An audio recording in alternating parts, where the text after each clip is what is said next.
Chapter 16. Sunday morning, I woke with butterflies zooming around in my stomach. Last month, I had decided to get involved at church, and this morning I was going to be singing on stage with the choir. A part of me was excited because I had always loved singing, but another part of me was still worried about what people might say. No one had said anything out loud to me, but a few people hadn't been able to keep their eyes from wandering to my left hand in search of a ring as my belly began to show. Mother and I had agreed to tell people as they asked, instead of making a blanket announcement. As this would be my first time on the stage, I hoped to be a blessing and not a distraction. The baby turned, sending a fluttering sensation through me. Lately, Hope seemed to read my moods and react to them. Placing a hand on my belly, I rubbed in a slow circle to soothe her. "I know, girl, but I think it will be okay." Turning my face heavenward, I whispered a soft prayer. Peace flowed over me, and the fluttering in my stomach calmed as well. Across town, JD was meeting Scott at Cup of Joe. "Did you pick a place you'd like to try out?" JD picked up one coffee and handed it to Scott before grabbing the next one. Scott shrugged. "Yeah, I don't know much about it, but according to all the events its website listed, Mesquite View sounds interesting enough to visit, and it's right down the road." JD nodded and took a sip of his coffee. The hot liquid was perfect, 1 sugar and just a hint of cream. "Well, let's give it a shot. I've often found that a church either feels right or not quite your style." The coffee shop was mostly empty, so they had their choice of table. Scott picked one by the door and JD followed him. The unease radiated off Scott in the way he never set his drink down and took a sip every few seconds. JD wanted to allay his fears, but he knew that sometimes it was best just to be quiet and let God work. However, when Scott finished his drink first and began turning the cup in slow circles on the table, JD decided his energy would be better spent in moving. "Is the church close enough to walk?" JD downed another sip, but he still had half a cup of coffee remaining. Since he couldn't stomach the thought of throwing away perfectly good coffee, and he was pretty sure the church would have a trash, if not some other place along the way, he decided to take the rest of his drink with him. "I think so." Scott pulled out his phone and swiped the screen. He tapped a few times and pulled up a map. "Yeah, it looks like it's right around the corner." "Wonderful," JD said, holding the door open for Scott as he threw his empty cup away. "Let's walk." The wind whipped leaves around them as soon as they stepped out of the wind block the restaurant had offered, and JD pulled his coat tighter around himself. How different Texas was from New York. Fewer people crowded the streets, and the sun appeared closer and warmer, even in the dead of winter. Small mesquite trees lined the sidewalk, but there weren't tall buildings obscuring his view as they strolled. JD took a breath and realized even the air smelled different. As they turned the corner, a large brick building came into view.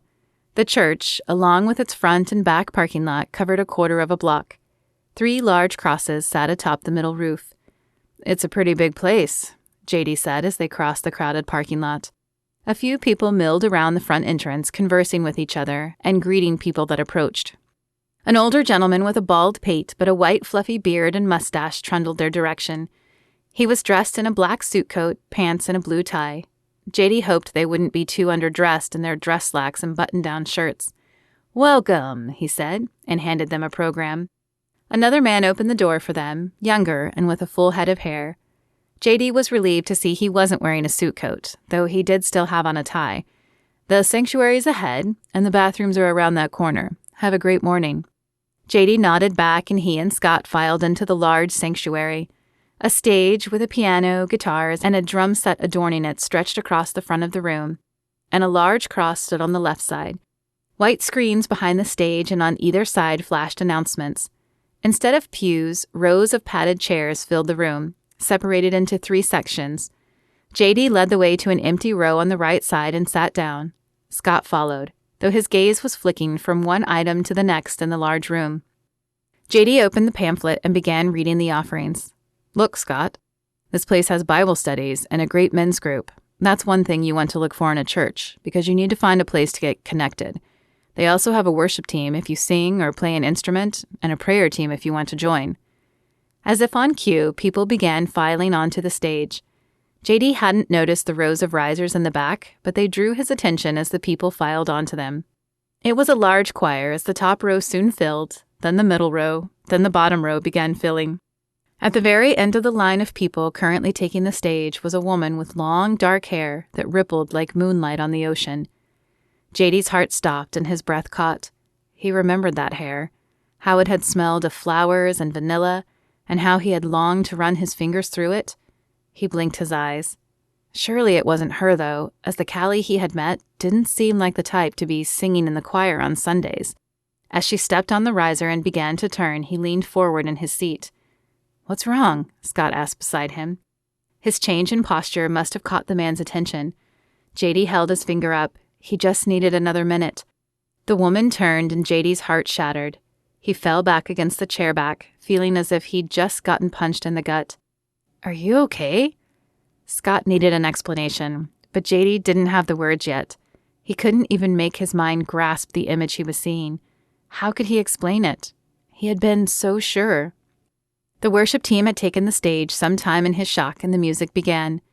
Though it was like looking at a car crash, JD couldn't keep his eyes from returning to the woman on the bottom row.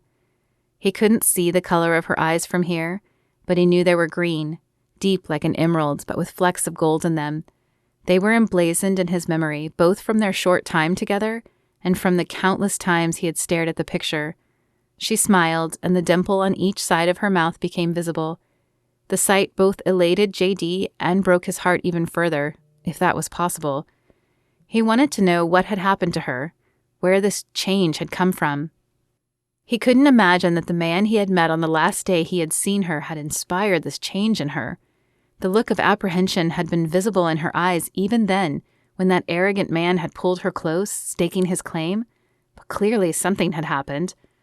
Though he was no expert, the hang of her maxi dress on her otherwise thin frame displayed a protruding baby bump. Had she known back then she was pregnant? He thought back to the double tequila he had served her the first night, and the drink she must have consumed the second night to have been so bold. She must not have. She had her faults, but she was so logical that he couldn't imagine her playing Russian roulette with her baby's fate. Did it happen after then?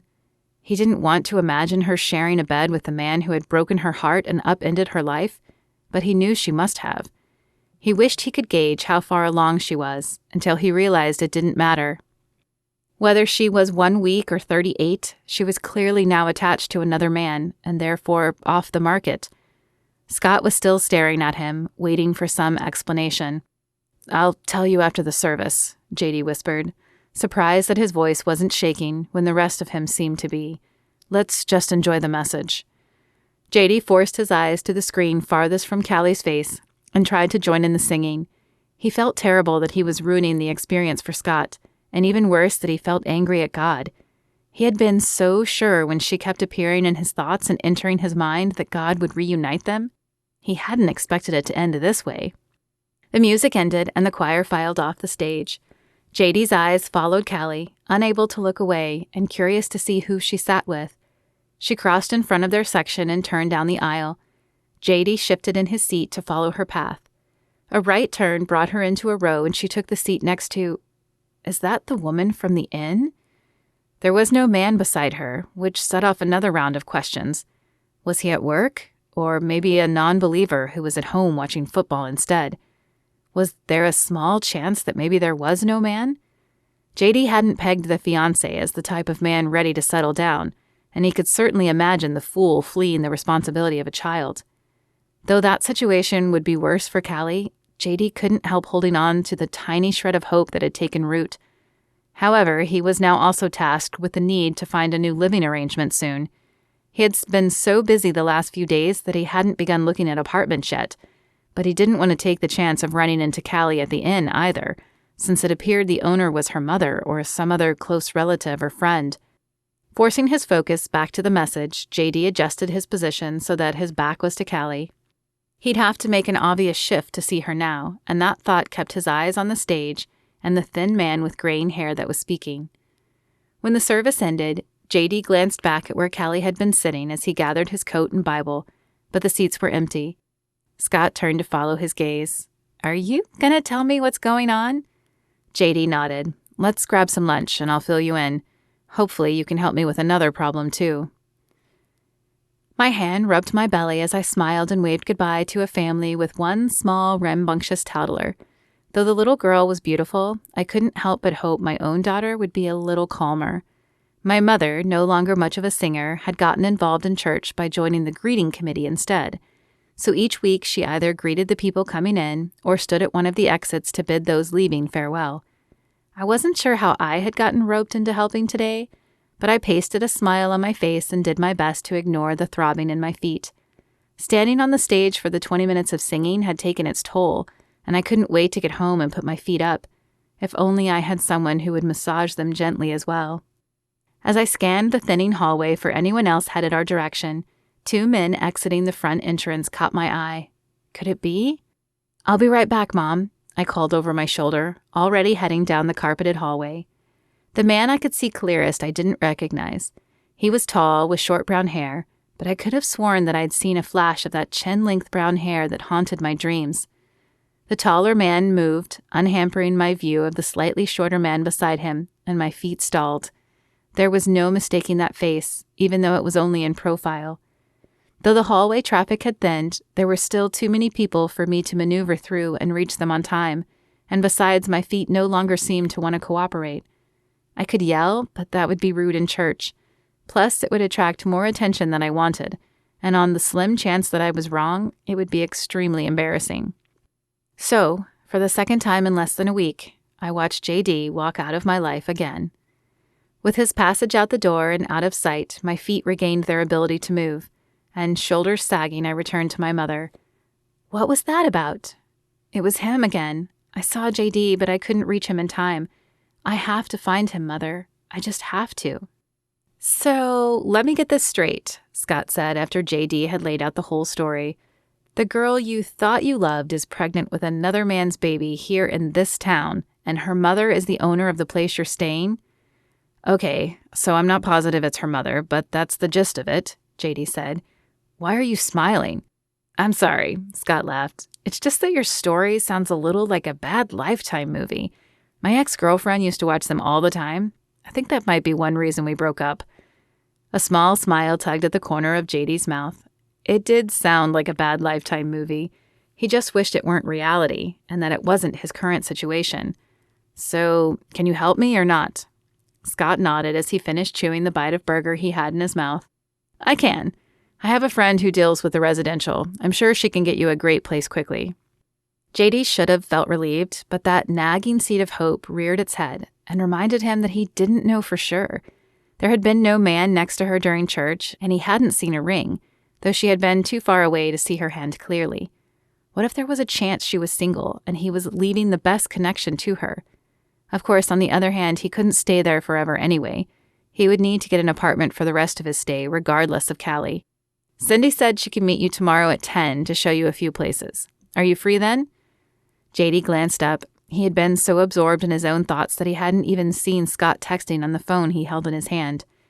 Yes, I can do that. The image of Callie's raven hair faded from his mind as he forced his mind to focus on Scott. He could deal with the torturous thoughts of her later.